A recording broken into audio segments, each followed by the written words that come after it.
Bonjour, chers fidèles, on va prier au nom du Père et du Fils et du Saint-Esprit, ainsi soit-il.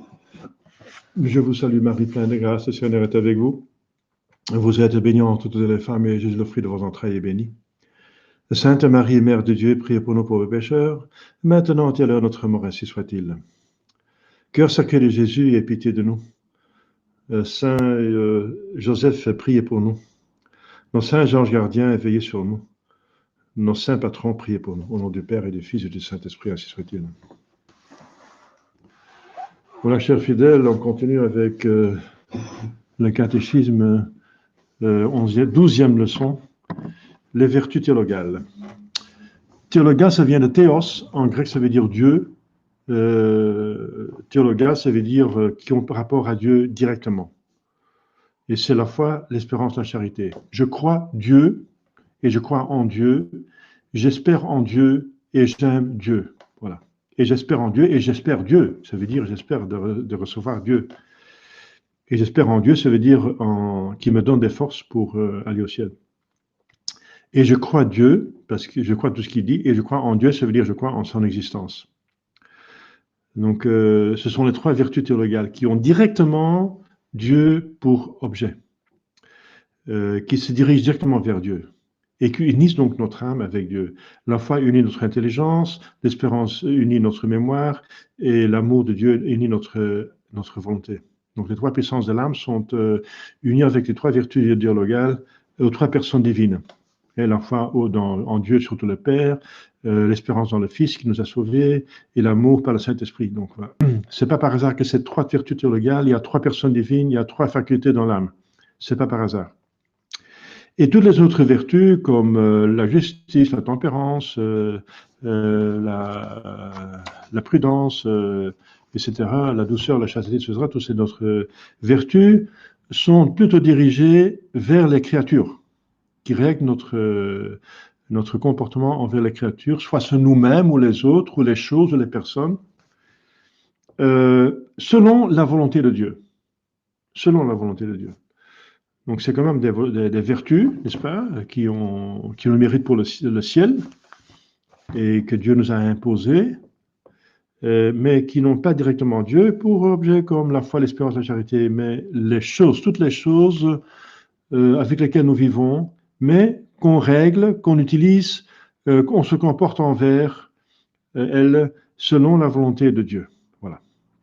Alors d'abord les vertus en général. Qu'est-ce qu'une vertu?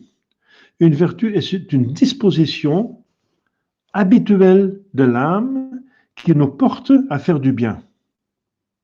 Et un vice, c'est tout au contraire. Un vice, c'est une disposition habituelle de l'âme qui nous porte à faire du mal. C'est une disposition, ça veut dire c'est quelque chose qui reste dans l'âme, qui est stable, habituel. C'est quand ça a commencé par une habitude. C'est une habitude. Une habitude de quoi? Eh bien, de pécher. Si on pêche toujours par imprudence, on va contracter le vice de l'imprudence. Si on s'efforce d'être prudent, on va acquérir la vertu de prudence.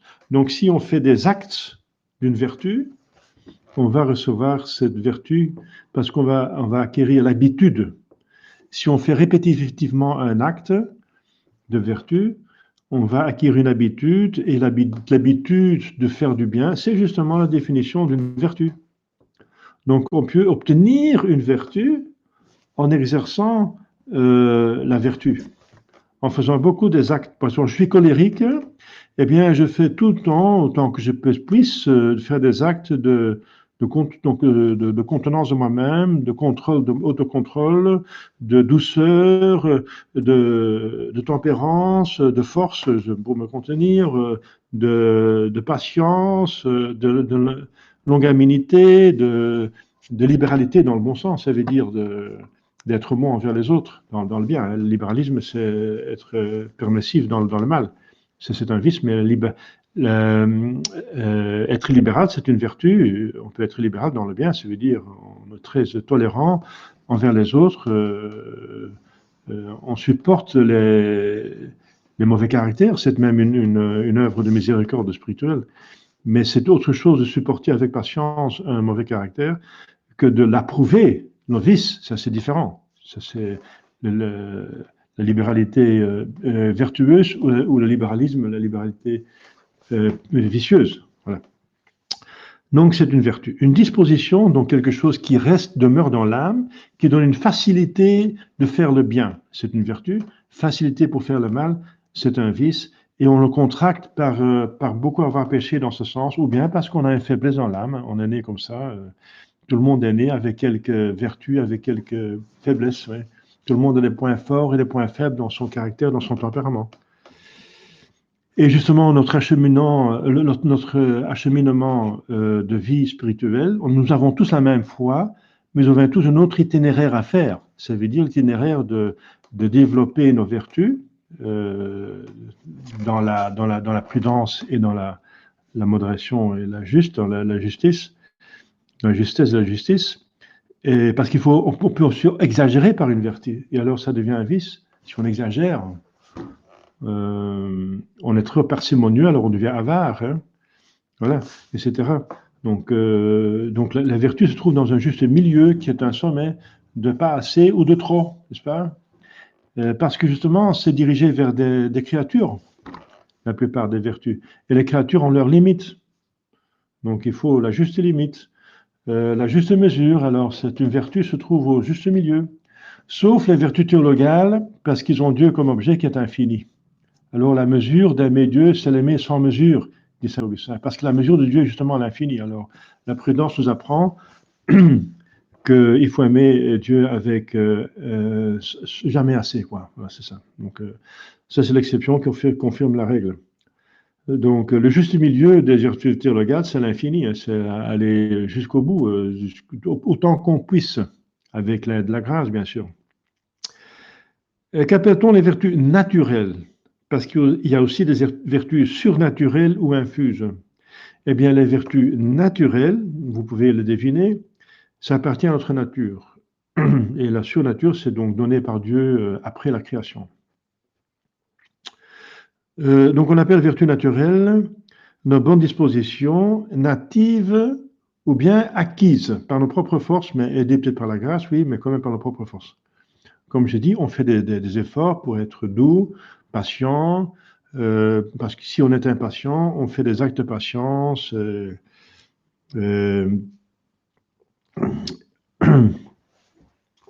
de longanimité, et de, voilà, on essaie de supporter les choses. Et d'être bon, n'est-ce pas, de ne pas se révolter contre une croix qui se présente, n'est-ce pas, une humilité donc aussi. On appelle vertu naturelle des bonnes dispositions natives ou acquises que nous pouvons développer par nos propres forces. Voilà. Donc s'ils sont natives, il y a des gens qui sont de nature colérique ou de nature tolérante, de nature calme ou de nature très énervée, très impatient ou très... voilà, il y a plusieurs caractères et tempéraments. Mais acquis, ça veut dire qu'on fait un effort pour acquérir une vertu. Et on peut acquérir une vertu. Si on fait beaucoup l'acte de la vertu, on acquiert la vertu, puisque la vertu, c'est une habitude qui s'installe dans l'âme et qui rend facile l'acte. C'est comme si on joue au tennis. Hein. On joue au tennis, on fait beaucoup de tennis, et puis de plus qu'on fait du tennis, de plus facilement on fait du tennis. C'est avec tout. On fait du sport, on fait du bodybuilding, de plus qu'on exerce un muscle, de plus qu'il va se développer. Eh bien, avec l'âme, c'est exactement le même principe. Si on exerce une certaine vertu, cette vertu va devenir plus facile et ça devient une vertu vraiment développée qui peut détruire le vice contraire. C'est comme ça qu'on détruit les vices, en s'appliquant sur l'acte de vertu contraire, par amour de Dieu, bien sûr. Voilà, donc ce sont des bonnes dispositions natives ou acquises que nous pouvons développer par notre propre force et nous procurent la facilité de faire le bien, les vertus naturelles. Donc ça peut être fait par un chrétien, mais aussi bien par un païen, puisque c'est une vertu naturelle. Un païen qui apprécie la prudence et qui fait un effort pour être prudent, il va acquérir la vertu de prudence, etc. Donc, si je vois avec la prudence, je vais aller plus sûrement vers mon but. C'est ça la définition de la prudence, hein. Eh bien, il apprécie beaucoup la prudence, eh bien, il va s'appliquer à la prudence, il va acquérir la prudence, mais de manière naturelle. Qu'appelle-t-on des vertus surnaturelles ou infuses? C'est des dispositions permanentes de l'âme que Dieu nous accorde, en même temps que la grâce sanctifiante, donc avec le baptême, pour nous rendre capables d'accomplir des actes surnaturels et méritoires. Et ces vertus surnaturelles vont être infusées dans la nature. Donc, je viens de parler de la foi, l'espérance de charité, qui est infusée dans l'intelligence, la mémoire et la volonté. Mais par exemple, la prudence surnaturelle est infusée dans la prudence naturelle. Tout le monde a une certaine dose de prudence naturelle.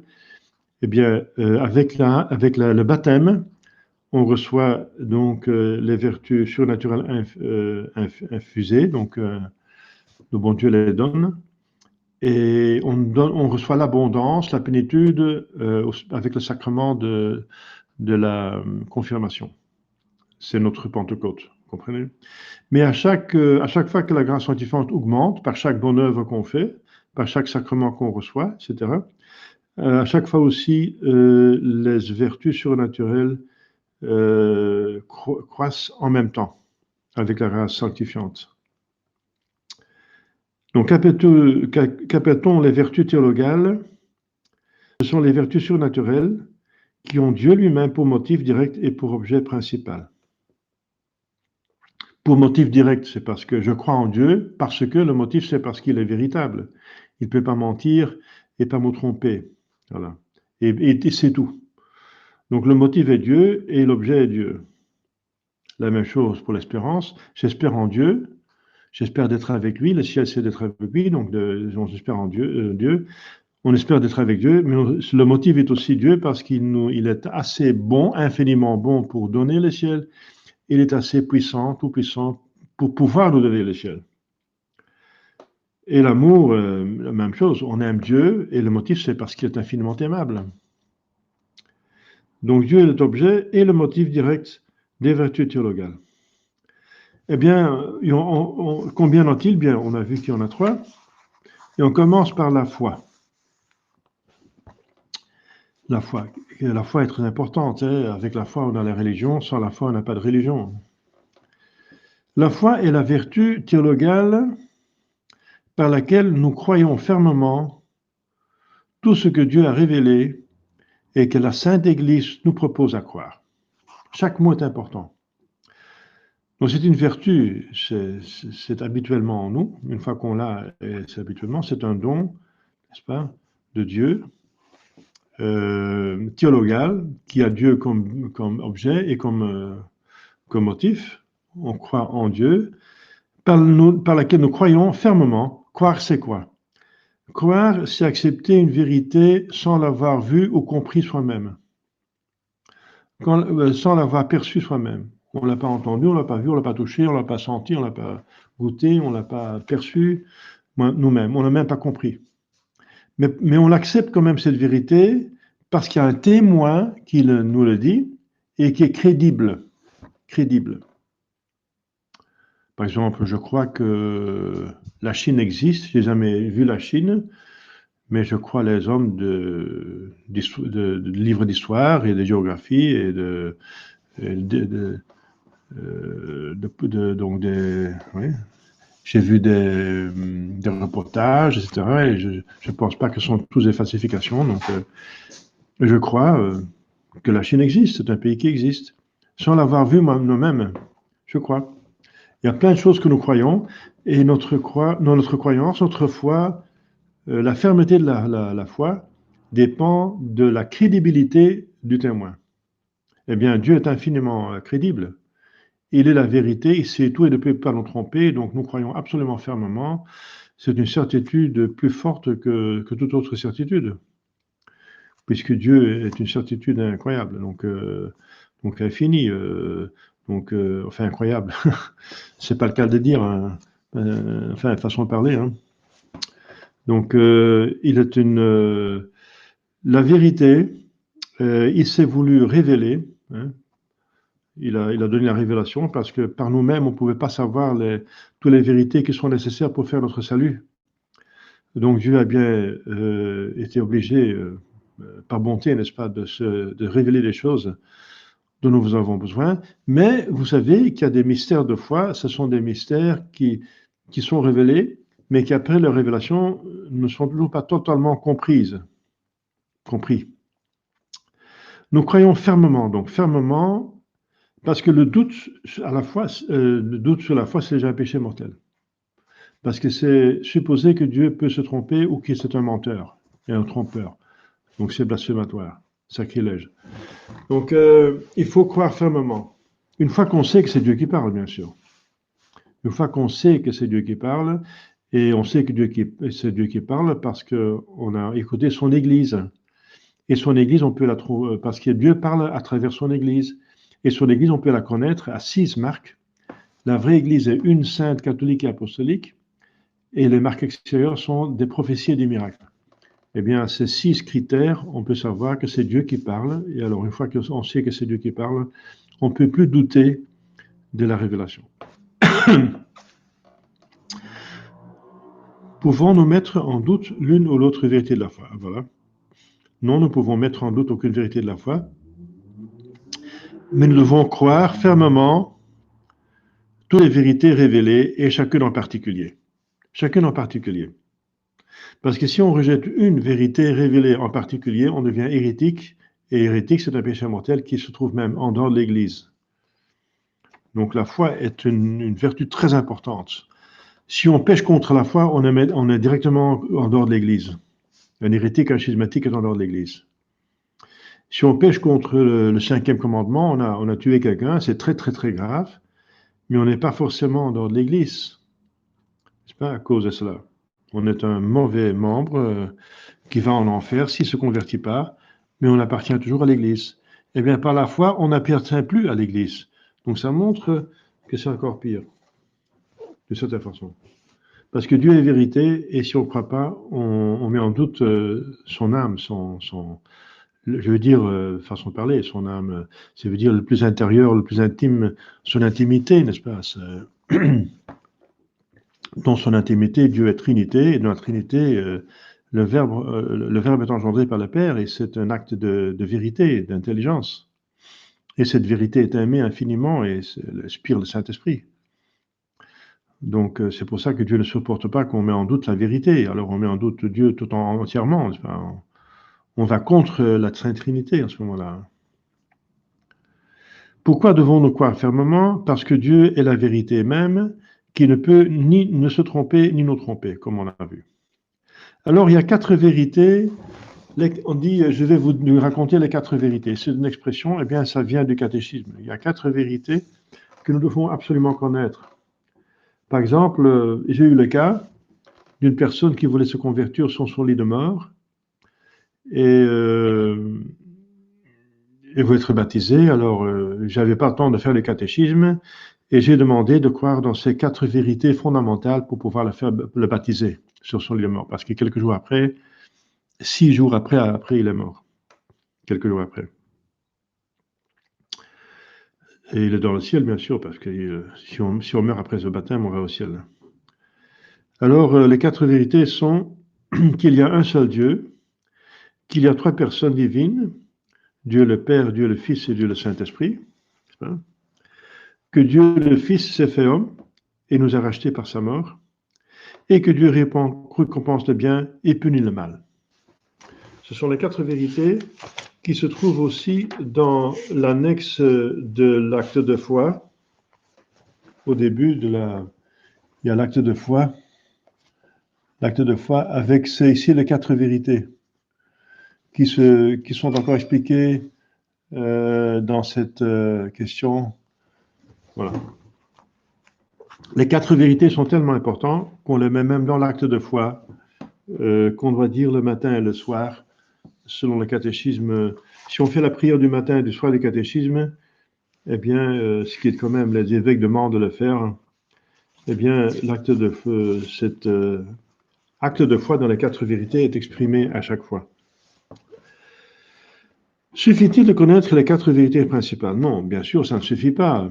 C'est un minimum pour, en cas de nécessité, on soit baptisé validement et convenablement et licitement. Mais nous devons connaître plus, n'est-ce pas? Nous sommes obligés de connaître l'oraison dominicale, la salutation évangélique, donc notre Père, notre Salut Marie, le symbole des apôtres, les 12 articles de la foi, nous sommes en train d'expliquer, d'étudier. Les commandements de Dieu et de l'Église, c'est une autre partie du catéchisme. Ainsi, l'usage des sacrements, c'est encore une autre, c'est la dernière partie du catéchisme. Et les devoirs de notre État, qui est expliqué maintenant dans cette partie de la vie chrétienne. Donc, il faut faire tout simplement un catéchisme. Donc, après qu'on est baptisé, ou avant d'être baptisé plutôt, quand on est adulte, il faut d'abord connaître la foi avant d'être baptisé. Si on est petit enfant, on est baptisé et on reçoit des catéchismes dès qu'on en est capable. Mais en tout cas, il faut le catéchisme, le plus vite possible. Parce que la foi doit se porter sur un objet. L'objet doit être présenté par l'Église. Ce que nous devons croire. Quand devons-nous professer ouvertement notre foi?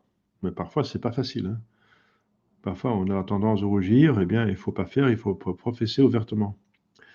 Lorsque l'intérêt de la religion ou le salut du prochain l'exige, alors il faut. Par exemple, on ne peut certainement pas nier notre foi. Hein. Mais il faut être prudent dans les temps actuels parce qu'il ne faut pas non plus, dit Jésus même, notre Seigneur Jésus-Christ lui-même, il dit qu'il ne faut pas jeter des perles pour les porcs, pour les pourceaux. Ça veut dire raconter, expliquer la foi à des personnes qu'on sait en avance qui sont certainement pas susceptibles, qui vont certainement pas accepter, qui n'acceptent pas. Et ils vont se retourner, dit Jésus, ils vont vous essayer de vous déchirer. Alors, ça ne sert à rien. Au contraire, vous avez causé un péché. Vous avez fait blasphémer, refuser la foi, attaquer la foi. Donc le résultat est négatif. Alors, il ne faut pas le faire. On doit professer ouvertement notre foi. Si la foi l'exige, ça veut dire s'il y a une chance, une possibilité que les personnes vont accepter, au moins. Est-il jamais permis de renier la foi, de faire ou de dire ce qui est contraire à la foi? Non, c'est jamais permis. Plutôt mourir. C'est pour ça que les martyrs sont tous morts, parce qu'ils n'ont voulu pas faire quelque chose contre la foi, ne pas sacrifier aux idoles, même si ça leur a coûté la vie, ou un martyr, une mort pénible, la plus pénible. Jamais permis de renier la foi, de faire ou de dire ce qui est contraire à la foi, pas même pour échapper à la mort. Comment s'expose-t-on à perdre la foi? Eh bien, en négligeant de s'instruire de sa religion, c'est pour ça qu'il faut absolument connaître son catéchisme. Alors, tout péché contre la foi, normalement, c'est un péché grave, puisque la foi est la racine de la religion. Donc, négliger de s'instruire de la religion, de connaître son catéchisme, est un péché mortel, finalement. Donc, ne pas apprendre son catéchisme à son niveau est un péché grave. En écoutant volontiers ceux qui l'attaquent. Voilà. Donc, en lisant les livres et les journaux qui la combattent.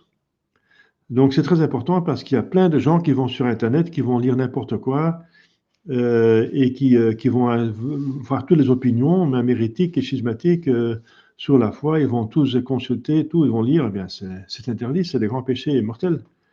Mettre en danger sa foi est un péché mortel.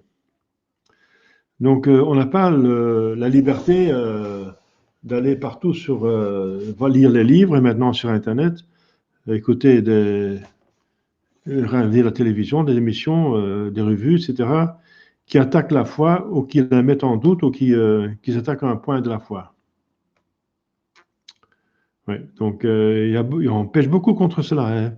Et j'ai perdu pas mal de fidèles justement par ça, parce qu'ils ont lu des mauvaises choses, hein, des choses qui sont, qui étaient contraires à la foi. Et alors, voilà, ils ont plus cru, voilà, Internet qu'un prêtre catholique. Ouais, c'est très de. Voilà, en temps normaux, les papes ont fulminé contre la liberté d'opinion, contre la liberté de presse, justement à cause de ça. Ils ont dit que c'est très pernicieux, que ça va causer beaucoup de mal. Donc il n'y a pas de liberté de presse et d'opinion, dans ce sens qu'on a la liberté de dire des mensonges, de propager le vice, de s'attaquer à la foi. Voilà. Donc, c'est pour ça que l'évêque, une des choses que l'évêque va faire, c'est installer un bureau de censure. Il va tout censurer, ça veut dire il va voir s'il n'y a pas des choses qui sont contraires à la vérité, à la réalité et à la révélation. Et alors ça, il doit interdire. Et normalement, les instances donc obéir. Maintenant, c'est le contraire. La presse est au service de la franc-maçonnerie et de la Kabbale, et elle nous présente la réalité comme la Kabbale. Les ennemis de l'Église veulent qu'on voit la vérité, la réalité. Donc c'est un mensonge, c'est des mensonges. Mais mélanger avec de la vérité, avec les réalités, bien sûr, il y a un petit peu de vérité, sinon personne ne les croirait. Mais il y a beaucoup de désinformation maintenant dans les mass médias. Hein. Et c'est une grande peste. C'est une des sources plus importantes de tous les maux qu'on a, n'est-ce pas? Que les gens sont mal informés et que sont manipulés dans leur opinion. Et que la vérité n'est pas dite. Si seulement les gens savaient la réalité sur l'argent, par exemple l'économie, qu'elle est manipulée par la Kabbale, ce serait la révolution, ce serait la fin de la Kabbale. Mais les mainstream médias tiennent les peuples dans l'ignorance et dans la tromperie. Normalement, donc, en ce qui concerne la religion, l'Église a le contrôle. L'évêque doit contrôler s'il n'y a rien de contraire à la révélation. C'est une des plus importantes, une des plus importantes fonctions de l'évêque. Et il y a presque personne qui le fait maintenant, et c'est pour ça qu'il y a tant d'hérésies et de mauvaises opinions et de divisions qui circulent entre les chrétiens, même parmi les chrétiens. Des divisions parce que l'erreur est mélangée avec la vérité. Eh bien, il faut arrêter ça, n'est-ce pas? C'est un grand péché. À chaque fois, c'est un péché mortel en soi. À chaque fois qu'on met en danger sa foi, en disant des choses qui s'attaquent à la foi, c'est un péché mortel. Qu'appelle-t-on un esprit de foi? Un esprit de foi, c'est l'habitude de juger toute chose d'après les enseignements de l'Évangile et de l'Église, et d'y confirmer sa conduite. D'y confirmer sa conduite. C'est l'esprit de foi. C'est de connaître bien la foi et de vivre et penser et vivre en correspondance avec cette foi. C'est avoir l'esprit de foi. Par exemple, s'il y a une difficulté, on ne va pas s'énerver, on ne va pas faire dire bladel baspam et des jurys et de manifester une impatience, mais on va accepter la croix avec un esprit de foi. Ça veut dire, tout en sachant qu'on accepte avec Jésus-Christ, on mérite le ciel. Suffit-il d'avoir la foi pour être sauvé?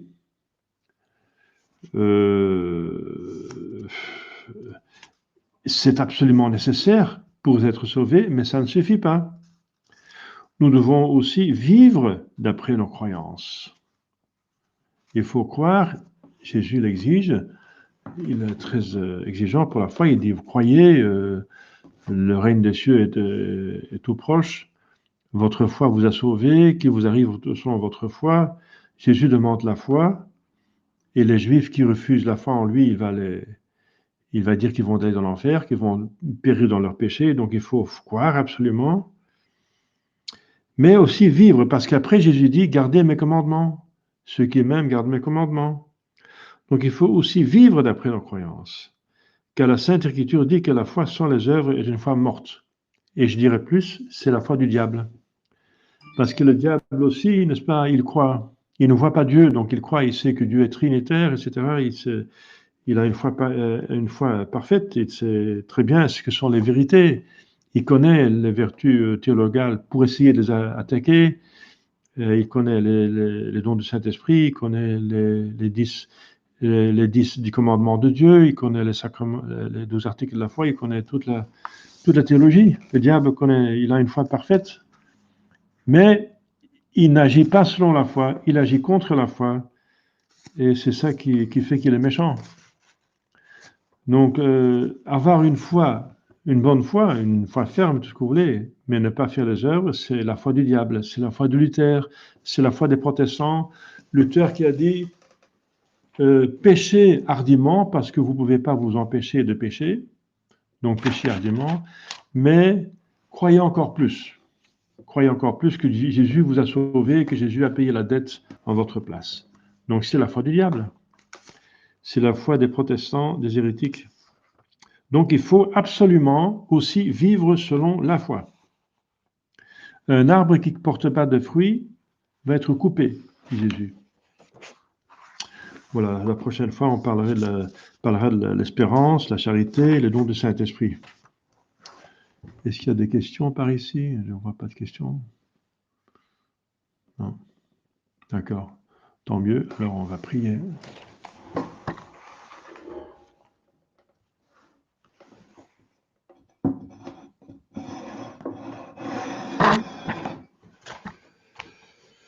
Au nom du Père et du Fils et du Saint-Esprit, ainsi soit-il. Je vous salue, Marie, pleine de grâce, le Seigneur est avec vous. Vous êtes bénie entre toutes les femmes, et le fruit de vos entrailles est béni. Sainte Marie, Mère de Dieu, priez pour nous pauvres pécheurs, maintenant et à l'heure de notre mort, ainsi soit-il. Cœur sacré de Jésus, ayez pitié de nous. Saint Joseph, priez pour nous. Le Saint Gardien, priez pour nous. Au nom du Père et du Fils et du Saint-Esprit, ainsi soit-il. Voilà la prochaine. Merci.